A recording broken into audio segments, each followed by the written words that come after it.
Hello दोस्तों। तो आज हम बात करने वाले हैं एक ऐसे लड़के के बारे में जिसे खुली आंखों से सपने देखना पसंद है।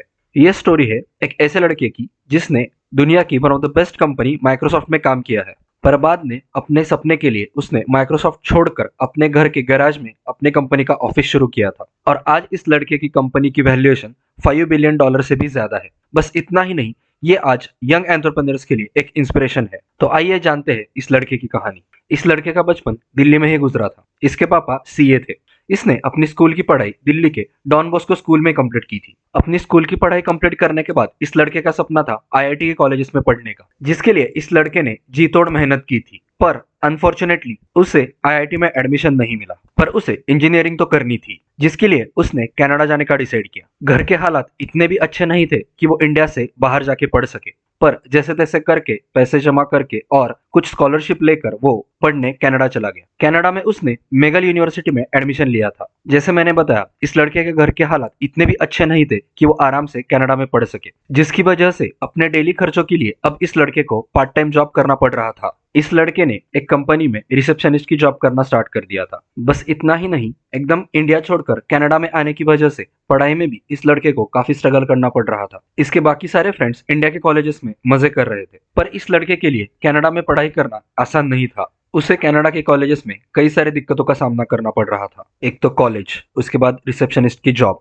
और जॉब से आने के बाद कॉलेज की पढ़ाई। तो कुल मिलाकर पूरे दिन में इस लड़के को 17 से 18 घंटे काम करना पड़ रहा था। जहां पर यह लड़का रिसेप्शनिस्ट की जॉब करता था, उसके पीछे एक लड़का कंप्यूटर पे कोडिंग करता था। धीरे धीरे उसे भी कोडिंग में इंटरेस्ट आने लगा, जिसके बाद वो उस कोडिंग करने वाले लड़के से मिला। तब इसने बताया कि वो भी कोडिंग सीखना चाहता है। जिसके बाद उस लड़के ने इसे कोडिंग की एक किताब दी, जिसकी मदद से वो कोडिंग सीख सके। जिसके बाद उसने वो किताब पढ़ना स्टार्ट कर दिया। वो घर पे जाकर अपने कंप्यूटर पे उस किताब की मदद से कोडिंग करता था। धीरे धीरे अब वो कोडिंग सीख गया था, जिसकी वजह से रिसेप्शनिस्ट की जॉब की बजाय वो भी अब उस कंपनी में कोडिंग करने लगा। कोडिंग सीखने की वजह से अब इस लड़के को माइक्रोसॉफ्ट कंपनी में इंटर्नशिप करनी थी, जिसके लिए उसने अपने इंजीनियरिंग के सेकंड ईयर में माइक्रोसॉफ्ट में इंटर्नशिप के लिए अप्लाई किया। पर अनफॉर्चुनेटली उसका सिलेक्शन नहीं हुआ। पर फिर भी उस लड़के ने हिम्मत नहीं हारी। थर्ड ईयर में उसने फिर से अप्लाई किया और इस बार उसका माइक्रोसॉफ्ट में इंटर्नशिप के लिए सिलेक्शन हो गया। जिसके बाद अब वो दुनिया की one of the best company में काम करने वाला था। बिल गेट्स हर साल अपने इंटर्न्स को अपने घर पे मिलने के लिए बुलाते हैं, जिसकी वजह से अब इस लड़के को बिल गेट्स से भी मिलने का मौका मिला था। एक वक्त ऐसा था जब बिल गेट्स दुनिया के रिचेस्ट पर्सन थे।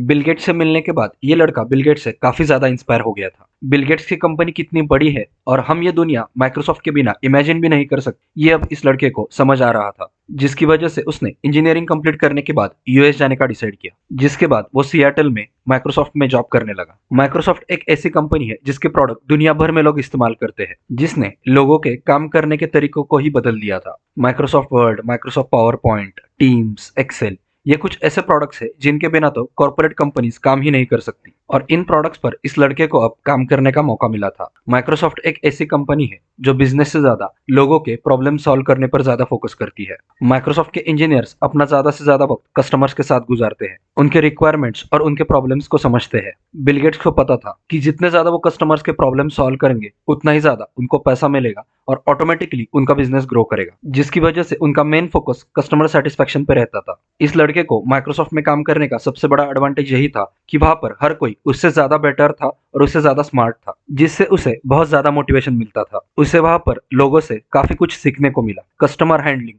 और साथ ही साथ कस्टमर्स के साथ कैसे काम करते हैं, ये अब उसने सीख लिया था। माइक्रोसॉफ्ट में जब ये लड़का किसी भी प्रोडक्ट में कोई भी चेंज करता था, तो वो चेंज पूरे दुनिया भर में रिफ्लेक्ट होता था। इन सब स्मार्ट और डेडिकेटेड लोगों के साथ रहकर वो भी अब उनकी तरह बन गया था। माइक्रोसॉफ्ट में दुनिया में बहुत सारे चेंजेस लाए हैं और यहीं पर उसे इंस्पिरेशन मिला था दुनिया में कुछ अलग करने का। कोई ऐसा काम जो पूरी दुनिया को ही बदल दे। वो माइक्रोसॉफ्ट में कितना भी अच्छा काम कर ले, उसे पता था कि वो अपना ये गोल कभी अचीव नहीं कर पाएगा। माइक्रोसॉफ्ट में टोटल 50,000 लोग काम कर रहे थे और उसने डिसाइड कर लिया था कि उसे 1 इन 50,000 नहीं बनना है, अपनी जिंदगी में कुछ अलग करना है। जिसकी वजह से उसने माइक्रोसॉफ्ट छोड़ने का डिसीजन लिया। माइक्रोसॉफ्ट छोड़कर अपने देश भारत में आकर अपने देश के लिए वो कुछ करना चाहता था। जब ये लड़का यूएस में माइक्रोसॉफ्ट की जॉब छोड़कर इंडिया में वापस आ रहा था, तब उसके माँ बाप को बहुत खुशी हो रही थी कि इतने दिनों बाद लड़का घर वापस आ रहा है। पर उन्हें इस बात का दुख भी था कि माइक्रोसॉफ्ट जैसी अच्छी कंपनी छोड़कर ये इंडिया वापस आ रहा है। जब ये इंडिया में वापस आया, तब उसके पास कोई प्लान नहीं था। अपनी जिंदगी में आगे क्या करना है, इसका कोई भी आइडिया नहीं था। बस अपना एक अलग स्टार्टअप खड़ा करना है, यही उसके दिमाग में था। जो भी पैसे वो यूएस से कमा कर लाया है,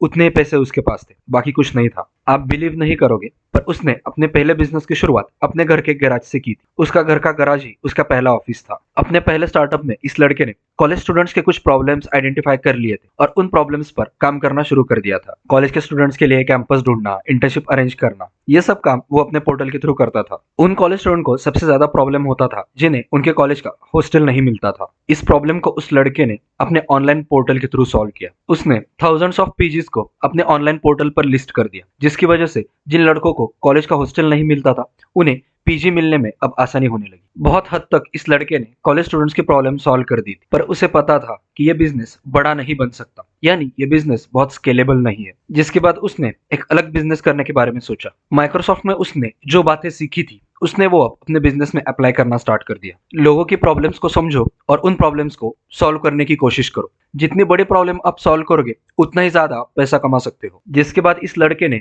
अब और भी बड़ा प्रॉब्लम सॉल्व करने का डिसीजन लिया था। जिसके बाद वो अपने एक टीम मेंबर को मिला जो आगे चलकर उसकी कंपनी में को फाउंडर बना, जिसका नाम था अमित चौधरी। अमित चौधरी भी इंजीनियर था और वो कोलकाता से आया था। इन दोनों की मुलाकात के बाद अमित अब इस लड़के के साथ ही रहने लगा। साथ साथ रहने की वजह से अमित ने इस लड़के को बहुत ज्यादा इंस्पायर किया था और अब इन दोनों ने डिसाइड कर लिया था कि वो एक साथ प्रॉब्लम पे फोकस करेंगे और उसे सॉल्व करेंगे। और वो प्रॉब्लम था विजन करेक्शन का। इन लोगों ने एक बात तो आइडेंटिफाई कर ली थी कि इंडिया में विजन करेक्शन की बहुत ज्यादा जरूरत है। पूरी दुनिया में जितने भी ब्लाइंड लोग हैं उनमें से 40% लोग इंडिया से है। अगर हम टोटल इंडियन पॉपुलेशन की बात करें तो उनमें से 50% लोगों को चश्मे की जरूरत है। इंडिया में बहुत सारे बच्चों को भी चश्मे की जरूरत है, पर इसकी अवेयरनेस काफी कम है। जहां पर 50% इंडियंस को चश्मे की जरूरत है, वहां पर सिर्फ 25% लोगों के पास ही चश्मा है। कई सारे लोगों को बहुत समय तक ये पता ही नहीं चल पाता कि उनकी आईसाइट वीक है। तो लोगों की इस जरूरत को समझते हुए इन दोनों ने इस प्रॉब्लम को सॉल्व करने का डिसीजन लिया। इन दोनों ने डिसाइड तो कर लिया था, पर इसका उन्हें कोई एक्सपीरियंस नहीं था। उन्हें एक और को फाउंडर की जरूरत थी जो इनके इस मिशन में इनकी हेल्प कर सके।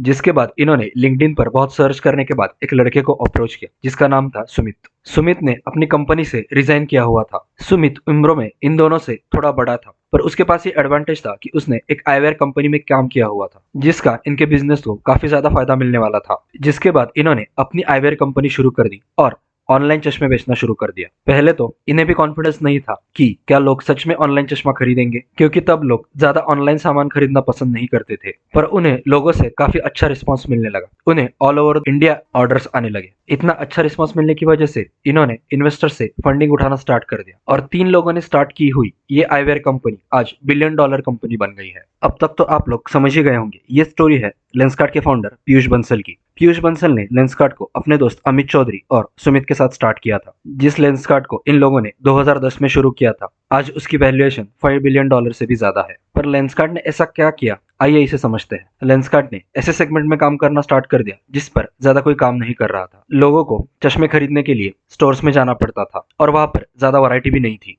लेंसकार्ट ने इस पूरे पैटर्न को ही बदल दिया। उन्होंने ऑनलाइन चश्मे बेचना शुरू कर दिया और साथ ही साथ 5000 फ्रेम्स की वैरायटी देना स्टार्ट कर दिया, जिसकी वजह से लोगों को अपनी फेवरेट फ्रेम सेलेक्ट करने का मौका मिला। लेंसकार्ट की सबसे बड़ी बात यह है कि लेंसकार्ट के लेंसेस रोबोट्स बनाते हैं, जिसकी वजह से एक्यूरेसी में कोई प्रॉब्लम नहीं आता। साथ ही साथ लेंसकार्ट के पास ऑनलाइन 3D मॉडल है, जिसकी वजह से हमने जिस फ्रेम को सिलेक्ट किया है उस फ्रेम में हम कैसे लगेंगे ये हम ऑनलाइन चेक कर सकते हैं। जिसकी वजह से 2020 में लेंसकार्ट ने 8 मिलियन चश्मे बेचे हैं। लेंसकार्ट सिर्फ यही तक नहीं रुका। जिन लोगों को ऑनलाइन चश्मे खरीदना पसंद नहीं है उनके लिए लेंसकार्ट ने ऑफलाइन स्टोर्स खोलना स्टार्ट कर दिया, जिसके लिए लेंसकार्ट ने एक फ्रेंचाइजी मॉडल स्टार्ट कर दिया है, जिसमें सिर्फ 25 लाख रुपीस इन्वेस्ट करके आप भी लेंसकार्ट की फ्रेंचाइजी स्टार्ट कर सकते हो, जिसमें 30% तक लेंसकार्ट आपके साथ प्रॉफिट शेयर करेगा। लेंसकार्ट ने लोगों का चश्मे की तरफ देखने का नजरिया ही बदल दिया। पहले इंडिया में चश्मे को एक मेडिकल डिवाइस की तरह देखा जाता था, पर लेंसकार्ट ने बड़े ही स्मार्टली चश्मे को एक मेडिकल डिवाइस से एक लाइफस्टाइल आइटम बना दिया, जिसके लिए लेंसकार्ट ने अपने मार्केटिंग कैंपेन के लिए कैटरीना कैफ जैसे स्टार को सिलेक्ट किया,